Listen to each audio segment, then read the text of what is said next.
हरे कृष्ण। सो आज सिमरनले fundamental rights र स्पेशल प्रोभिजन्सको बारेमा प्रश्न राखेको छ। आज हामी क्लासमा यसैको बारेमा चर्चा गर्छौँ। यसलाई एकदम सिम्पलेस्ट वेमा हामीले बुझ्ने कोसिस गर्छौँ है। हुन त हामीले सबैले फन्डामेन्टल राइट्सको बारेमा सुनेकै छौँ र कता कता स्पेशल प्रोभिजन्स पनि कानतिर आएकै छ, तर हामीले यसलाई राम्ररी बुझेका छैनौँ र यसलाई नबुझेको खण्डमा या भन्नु पर्दा कसैले बेसी बुझेको खण्डमा कहीँ न कहीँ यो दुईटा बेला बेला क्ल्यास भइरहेको छ। स्पेशल प्रोभिजनले गर्दाखेरि फन्डामेन्टल राइट्स या मौलिक अधिकारको हनन हुँदै गरेको हामीले सोसल मिडियामा देख्न सुन्न पाइरहेको छौँ। सो हामी पहिला यसलाई विस्तारमा बुझौँ है र स्टार्टिङ गर्छु म फन्डामेन्टल राइट्सबाट। सो फन्डामेन्टल राइट्स जसलाई हामी आफ्नो भाषामा के भन्छौँ, मौलिक अधिकार पनि भन्छौँ है। र यसलाई म तपाईँहरूलाई लिटरल डेफिनेसन दिनुभन्दा अगाडि म यसलाई एकदम सिम्पलेस्ट वेमा सिकाउँछु तपाईँ, सो द्याट तपाईँको मगजमै राम्ररी बसोस्। सो यसलाई मैले के गरेँ, फन्डामेन्टल राइट्स भनेको के हो भन्दाखेरि यो बेसिक ह्युमन राइट्स हो। यो एउटा नागरिकको, एउटा साधारण मान्छेको है, एउटा देशमा बस्दाखेरि उसले एउटा पाउनुपर्ने अधिकार, उसलाई एउटा फ्रिली, एउटा हेल्दी प्रकारले एउटा समाजमा बस्ने, जिउने जुन अधिकार, जुन व्यवस्था छ त्यसको बारेमा यो कुरा, यो फन्डामेन्टल राइट्सले त्यसको बारेमा, त्यसको लागि अधिकार या त्यसको लागि उहाँलाई राइट्स दिन्छ। र यो हाम्रो भारतको कुरा गर्दा भारत संविधानमा यसको चर्चा कन्स्टिट्युसनको पार्ट 3 मा 12 देखि लिएर 35 को बिचमा यसको चर्चा र यसलाई एकदम ब्रिफली डिस्क्राइब गर्नुभएको छ। सो आऊ अगाडि अब यसलाई हामी अलिकति यसलाई पोइन्ट वाइज बुझौँ कि फन्डामेन्टल राइट्स या मौलिक अधिकार के हो। र सबसे पहिला के हो भन्दाखेरि यो एसेन्सियल हो। एसेन्सियल भन्दा आवश्यक, मैले अगाडि नै भने यो हरेक नागरिकको आवश्यकता हो कि उसलाई एउटा देशमा बसोबासो गर्नुको लागि, उसको प्रोग्रेसको लागि उसलाई त्यो अधिकार दिनै पर्छ, उसले पाउनै पर्छ जन्मदेखि। सो एउटा आवश्यक हो। यो सेकेन्ड के हो, यो लिगली इन्फोर्सेबल भनेको कानुनद्वारा पर्वतने भनेको चाहिँ यो एक किसिमले पर्मानेन्ट भनौँ, कानुनले यो एउटा पर्मानेन्ट राइट दिएको हो। एउटा मानिस एउटा देशमा या भारतमा जन्मेपछि उसले मर्नेसम्म भारत सरकारले दिएको मौलिक अधिकार उसले कुनै पनि हालतमा पाउनै पर्छ। कसैले उसलाई त्यस अधिकारबाट वञ्चित या उसको अधिकारको हनन गर्न पाइँदैन। सो अब थर्ड पोइन्ट के छ, जस्टिसेबल भनेको न्यायोचित, मतलब अगर कसैलाई लाग्छ कि मलाई मेरो देशमा, मेरो प्रदेशमा, मेरो गाउँमा या मैले जहाँ आफ्नो जीविका चलाइरहेको छु त्यहाँनिर मेरो मौलिक अधिकारको हनन हुँदैछ, मलाई त्यसबाट वञ्चित राख्दैछ भने म सुप्रिम कोर्टको कानुनको दरवाजा खटखटाउन सक्छु र आफ्नो हक अधिकारको लागि लड्न सक्छु। सो फन्डामेन्टल राइट्स चाहिँ अब हामी बुझ्दा के चाहिँ एसेन्सियल पनि हो, लिगली इन्फोर्सेबल पनि हो र जस्टिसेबल पनि हो। र यसलाई एउटा शब्दमा राख्यो भने यो पर्मानेन्ट हो, यसलाई स्थायी पनि भन्नु सक्छ। अब अगाडि यसलाई अझै मैले खुलस्त पार्नु पर्दाखेरि चाहिँ हाम्रो संविधानले, भारतको संविधानले मौलिक अधिकारमा के राखेको छ त, यसमा 6 वटा इम्पोर्टेन्ट राइट्स दिएको छ। र फर्स्ट राइट्स के हो भन्दाखेरि राइट्स टु इक्वेलिटी।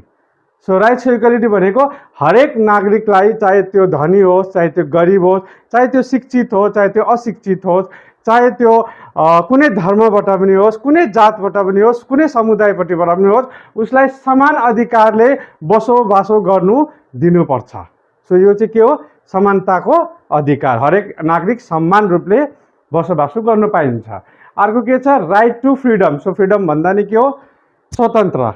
सो हरेक नागरिक आफ्नो स्वतःले, आफ्नो इच्छाले उसलाई जहाँ बस्नु मन लाग्छ, आफ्नो प्रदेश छोडेर अर्को प्रदेशमा गरी खाएर बस्नु मन लाग्छ भने ऊ त्यहाँ जानु सकिन्छ। उसलाई हाम्रो सरकारले, हाम्रो संविधानले अधिकार दिएको छ कि स्वतन्त्रले आफ्नो जीविका चलाउन सक्छ, ऊ स्वतन्त्रले आफ्नो धर्म पालन गर्नु सक्छ। तर स्वतन्त्रको मतलब यो होइन कि इलिगली कारवाही गर्नु होइन, लिगल कानुनको दायरामा भएर ऊ स्वतन्त्र भएर जे पनि गर्नु सक्छ। र तेस्रो छ राइट अगेन्स्ट एक्सप्लोइटेसन। सो यहाँनिर एक्सप्लोइटेसनको मतलब के हो पहिला त्यो बुझौँ, अर्को बुझिहालिन्छ। एक्सप्लोइटेसन भनेको तपाईँको शोषण गर्नु या तपाईँलाई कुनै चिजबाट फोर्सफुली वञ्चित राख्नु।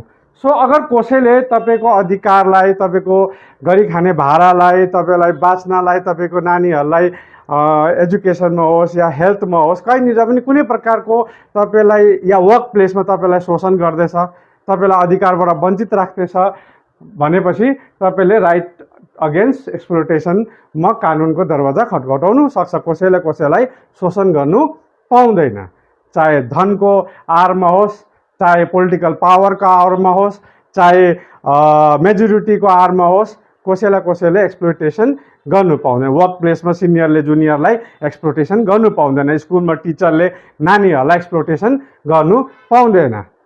सो एक्सप्लोइटेसन त्यो हो। र अर्को right to freedom of religion. So यो त एकदम सफा विधान हाम्रो देश, र मैले अगाडि पनि चर्चा गरेँ कि हाम्रो देशमा हाम्रो संविधानले हरेक नागरिकलाई आफ्नो स्वतःले आफ्नो इच्छाले आफ्नो धर्मलाई पालन गर्नु सकिन्छ। कसैलाई जबरजस्ती धर्म हामीले थप्नु सक्दैन। तर कता यसको उल्लङ्घन देखिरहेको छु। आउने कुनै दिन हामी यसमाथि पनि फेरि विस्तारले चर्चा गर्नेछौँ। र अर्को फिफ्थमा के छ, cultural and educational rights. So यो के छ भन्दाखेरि आफ्नो संस्कार, आफ्नो संस्कृति, साथै शिक्षाको अधिकार सबैलाई छ। गरिबदेखि गरिबको नानीलाई लिएर एकदम टुप्पोमा बस्ने नानीले, प्रिभिलेज नानीलाई पनि शिक्षाको अधिकार छ भने जो एकदम बिपिएल फ्यामिली छ त्यसको नानीलाई पनि शिक्षाको समान अधिकार छ। साथसाथ आफ्नो संस्कार संस्कृतिलाई पनि अगाडि बढाएर प्रोग्रेस गरेर प्रमोट गरेर लाने अधिकार पनि छ। र यो एकदम भाइटल इम्पोर्टेन्ट हो, किनभने शिक्षा छैन भने केही हुँदैन। सो हामी यहाँ शिक्षा सारथीमा त्यही शिक्षाकै अधिकारको लागि नै हामीले कार्य गरिरहेको छौँ। हामीले आसपासको नानीहरूलाई यहाँनिर पढाइरहेको छौँ, उहाँलाई गाइड गरिरहेको छौँ है। यसरी थुप्रो एनजिओ संस्थाहरू छ जसले काम गरिरहेछ। र हाम्रो सरकारले पनि गभर्मेन्ट स्कुल, गभर्मेन्ट कलेजेस गरेर यसलाई प्रमोट गरि नै रहेको छ। र अर्को के छ, राइट टु कन्स्टिट्युसनल रेमेडिज। अब यो चाहिँ के हो भन्दाखेरि रेमेडिज बुझौँ, यो बुझेपछि अलिक खुलस्त भइहाल्छ। रेमेडिज भनेको कुनै चिजको पनि समाधान, या अगर मेडिसिनमा हेऱ्यो भने दबाईको कुरा गरौँ।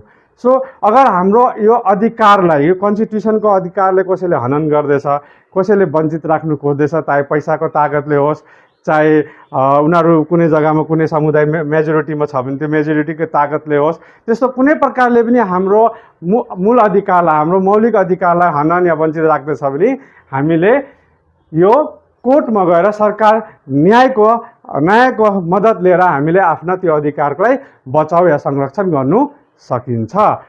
सो अब तपाईँहरू आफ्नो कपी पेन निकाल्नुहोस् र लिटरल डेफिनेसन फन्डामेन्टल राइट्सको लेख्नुहोस्।